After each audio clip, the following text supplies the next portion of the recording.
তুমি কোথায় যাচ্ছ? মাংস আনতে যাচ্ছ? উরে বাবারে, এটা ভিতরে আর একটা টুপি পরিয়ে দেবো, ফাঁকা দিয়ে তো হাওয়া ঢুকবে। হ্যাঁ, এ ফাঁকা দিয়ে মনে হয় হাওয়া ঢুকবে, বুঝলে? টাটা। তুমি কখন আসবা মাংস নিয়ে? এই জুতোটা আবার খুলে পড়ে যাবে না তো পায়ের দিকে? টাটা। নমস্কার বন্ধুরা, কেমন আছো তোমরা সবাই? আশা করছি তোমরা সবাই খুব ভালো আছো, আর আমিও বেশ ভালো আছি। আমি সোমাশ্রী, আর আমার চ্যানেল লাইফ ক্যাপচারের নতুন একটি ভিডিওতে তোমাদের সকলকে অনেক অনেক স্বাগত আর অনেক অনেক ভালোবাসা জানিয়ে আজকের ভিডিওটি শুরু করছি। ভিডিও শুরুতে তো তোমরা দেখতেই পেলে, হাজবেন্ড আর আমার ছেলে চলে গেল বাজারে। আজকে যেহেতু রবিবার, তাই ওরা দুজন মিলে না সকাল সকাল বাজারে গেছে। আর এই যে ওরা বাজারে যাবার পর আমি যতটা সম্ভব তাড়াতাড়ি করে কাজগুলো করে নেবার চেষ্টা করছি। মানে আমার ছেলে যেহেতু এখন বাড়ি নেই, তো সেই কারণে আমি চেষ্টা করছি যতটা সম্ভব তাড়াতাড়ি কাজগুলো সেরে ফেলবার। কারণ ছেলে বাড়ি আসলেই তো ওর পিছনে সময় দিতে হবে, তো সেই কারণেই। তো এই যে ওরা চলে যাবার পর, মানে ওরা বাজারে বেরিয়ে যাওয়ার পর না আমি স্নানটা সেরে নিয়েছি। আর আগেই আমার বাসি কাজবাজ সমস্তটাই সারা হয়ে গেছিলো, শুধু স্নানটাই করা হয়েছিল না। তাই ওরা বেরিয়ে যাবার পর স্নানটা সেরে নিলাম। আর স্নানের আগে কিছু জামা কাপড় কেচে ধুয়ে দিয়েছিলাম, সেগুলোই না ছাদে নিয়ে চলে এসেছি মেলবার জন্য। আর আজকে ছাদে বেশ ভালোই রোদ বেরিয়েছে।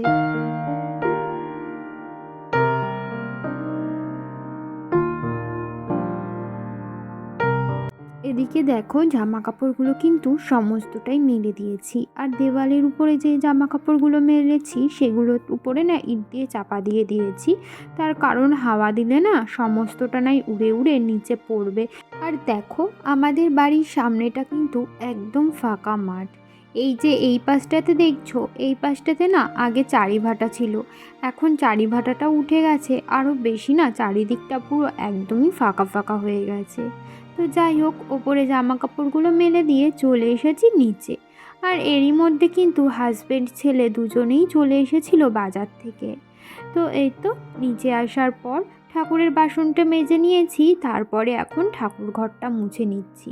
ঠাকুরের ঘরটা মুছে আর দেরি না করে তাড়াতাড়ি পুজোটা দিয়ে নিচ্ছি, তার কারণ এমনিতেই অনেকটাই দেরি হয়ে গেছে।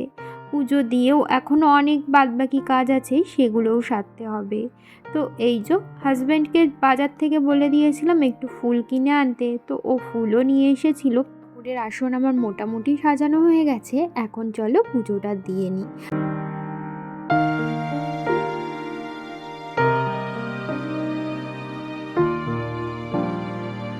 পুজো দিতে দিতে এখানে দেখো চিকেনের পাতলা ঝোল একদমই তৈরি।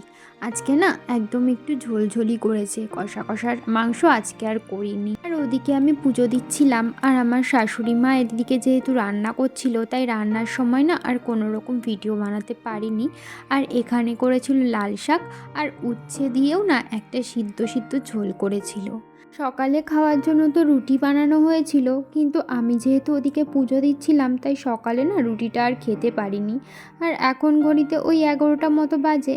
এখন ভাবলাম রুটিটা খেয়ে নিই, আর দুপুরে ভাতটা খাবো। তো এখন রুটি দিয়ে আর একটু মাংস দিয়ে খেয়ে এখন চলে আসলাম এই যে রান্নাঘরে। রান্নাঘরটাও পরিষ্কার করতে হবে, রান্নাঘরটাও বেশ অগোছালো হয়ে গেছিলো। তার কারণ রান্নাবান্নার পর রান্নাঘর তো স্বাভাবিকভাবে অগোছালো হবেই। তো সেটাই আমি এখন ভালো করে পরিষ্কার করে নিচ্ছিলাম। আর রান্নাঘরের এই জানলাটা দিয়ে এত সুন্দর রোদ আসছে, তো সেই কারণে না যখন এই কাজবাজ করি তখন রান্নাঘরের জানলাটা খুলে দিই। শীতকালটায় রান্না করার সময় তো আর খোলা যায় না, যেহেতু হাওয়া আসে। তো সেই কারণে রান্নাবান্না হওয়ার পর যখন রান্নাঘর পরিষ্কার করি, তখন রান্নাঘরের জানলাগুলো খুলে দিই। এদিকে গ্যাসটাও ভালো করে মুছে নিলাম। যেহেতু মাংস রান্না করা হয়েছিল, তো সেই কারণে না অনেকটাই তেল কাজটা হয়ে গেছিলো গ্যাসটা, তাই ভালো করে মুছে নিলাম। আর এদিকে গ্যাস কাউন্টারটাও না ভালো করে পরিষ্কার করে নিচ্ছি। তারপরে এই যে সবজি টবজি থাকে যেই ঝুড়িগুলোতে, সেগুলোও না একটু ঠিকঠাক করে রাখছিলাম। বন্ধুরা, তোমরা যারা এই পর্যন্ত আমার ভিডিও দেখলে তোমাদেরকে জানাচ্ছি অসংখ্য ধন্যবাদ আমার ভিডিও দেখবার জন্য। আর আমার ভিডিও যদি তোমাদের কোথাও ভালো লেগে থাকে ভিডিওটিতে একটি লাইক করতে পারো আর কমেন্ট করে জানাতে পারো আমার ভিডিও তোমাদের কেমন লাগছে। আর হঠাৎ করে ভাবছো তো এই পুচকুটা কে আমার কোলে? এটা হচ্ছে কি আমাদের বাড়ির পাশে একটা কাকির মেয়ে। তো ও আমাদের বাড়ি এসেছিল একটু সকালের দিকে, তাই ওকে নিয়ে না একটু ঘুরছিলাম, তাই একটু ভাবলাম ভিডিও করে রাখি। দেখো আমার হাজবেন্ড ঘরটার অবস্থা কি করে রেখে গেছে। ওখানে গামছা, প্যান্ট, সোয়েটার, জলের বোতল, ঝাঁটা, ওখানে বালিশে শুয়েছে, দেখো বালিশটা কিভাবে, এখানে বালিশ, দেখতে পাচ্ছ কি অবস্থা করে রেখে গেছে। আমি সকালবেলায় ঘরটা পরিষ্কার পরিচ্ছন্ন করে দিই। আর এখানে দেখো আরেকজন, এমনি তো সারাক্ষণ ঘর গোছালা করতে ব্যস্ত থাকে। কি হয়েছে? কি এই, এই, তোমার স্নান হয়ে গেছে? তোমার খাওয়া হয়ে গেছে? তুমি কি দিয়ে খেয়েছো?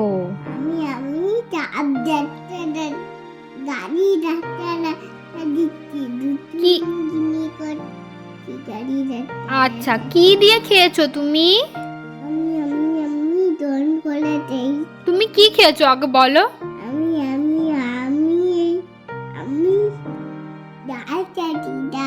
ঝাল খেয়েছো? আর কি খেয়েছো? মাংস খেয়েছো? আর কি খেয়েছো?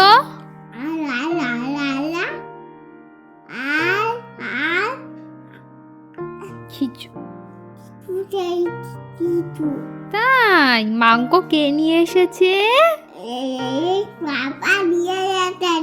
তুমি পাপার সাথে গেছিলে? কেমন করে গেছিলে? ফাইবারের মতো গেছিলে? ওরে বাবারে, এই মা তোমার তো ঠান্ডা লাগছে, তাড়াতাড়ি কম্বলটা গায়ে দিয়ে ঘুমাতে হয়। আয় খোকা ঘুমালো, পাড়া জোড়ালো, বর্গি গেল দেশে, বুলবুলিতে ধান খেয়েছে। চোখ বন্ধ, চোখ বন্ধ, চোখ বন্ধ হইনি কিন্তু, আমি কিন্তু সব দেখতে পাচ্ছি, তাড়াতাড়ি চোখ বন্ধ করো।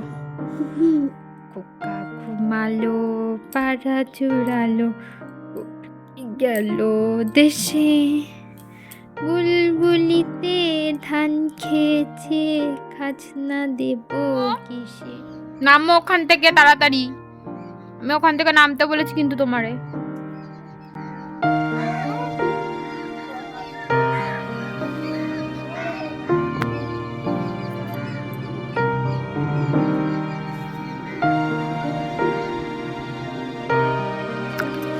ওই দেখো একটা প্লেন যাচ্ছে।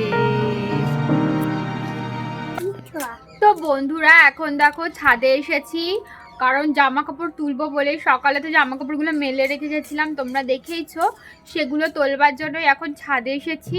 আর ছাদে এসে এখানটায় বসলাম, কারণ এত ভালো রোদটা লাগছে না, আর শীতকালে রোদে বসতে খুব ভালো লাগে, তো সেই কারণে একটু বসলাম। তো এখন জামা কাপড়গুলো তুলে নিয়ে নিচে যাব।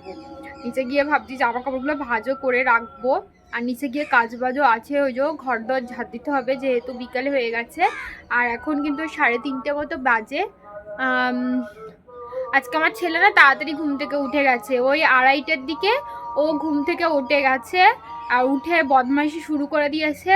আর আমি এখন উপরে এসে ভাতটা খেলাম, সকালে তো রুটি খেয়েছি, এখন দুপুরের ভাতটা খেলাম। আর এখন ছেলেকে খাওয়াবো, একটু বাদেই খাওয়াবো, যেহেতু দুপুরবেলা ভাতটা খেয়ে ঘুমিয়েছিল। এখন ওর খুব বেশি খিদে পায়নি, ওই 4টের দিকে খাওয়াবো, তাহলে ওর হালকা হালকা খিদে পেয়ে যাবে, তখন খাওয়াবো। তো চলো এখন জামা কাপড়গুলো তুলে নিই, তোমাদের সাথে আবার পরে কথা হচ্ছে। আর ওই দেখো পুচকুটা, কি করছো তুমি ওখানে? তুমি ওখানে জুতো পরে খেলা করছো, এখানে আসো, আমার কাছে আসো, আমার কাছে আসো। এবার বলো কি করছো তুমি?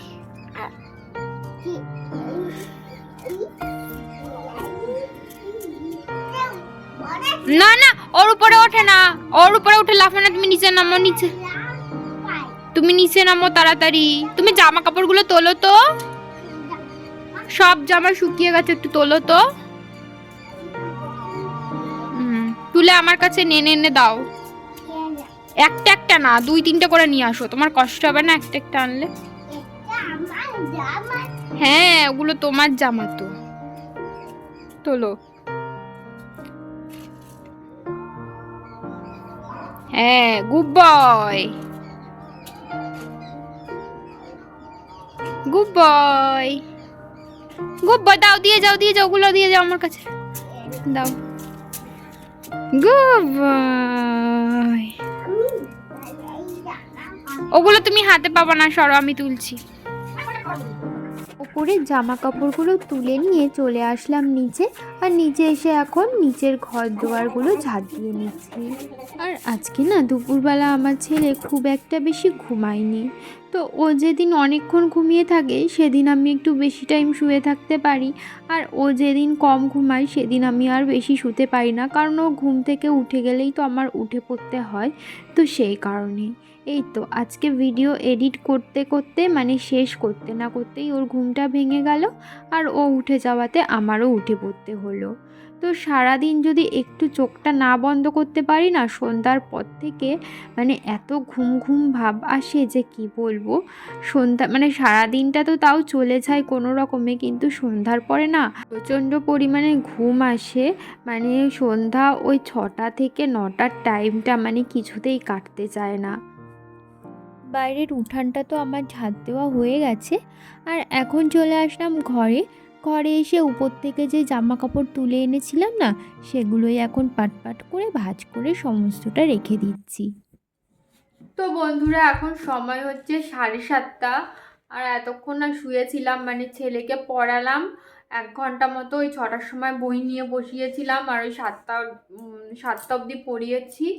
তো তারপর এতক্ষণ শুয়েই ছিলাম, ভাল লাগছে না, প্রচণ্ড না ঘুম পাচ্ছে। এই সন্ধ্যার টাইমটা আসলে না প্রচণ্ড ঘুম পায়, কিন্তু ঘুমালে তো আর হবে না। আর এই যে আমার ছেলে রয়েছে, একটু যেই চোখটা বন্ধ করছি ঘুম ঘুম ভাব আসছে, আর এমন কানের ধারে এসে ছিল্লে উঠছে যে কি বলবো। আর এই সন্ধ্যার টাইমটা না মানে পার হতেই চায় না, সারাদিন যে কি করে পার হয়ে যায় সেটা বুঝি না কাজ করতে করতে। আর এই সন্ধ্যার পরে মানে টাইমটা কিছুতেই কাটতে চায় না, মানে 9টা অবধি, 6টার থেকে 9টা অবধি এই টাইমটা কিছুতেই কাটতে চায় না এই শীতকালে। তো কি আর করা যাবে, এখন বসে আছি। তো ছেলেকে তো পড়ানো টড়ানো হয়ে গেছে, তো চলো তোমাদের সাথে আবার পরে কথা হচ্ছে।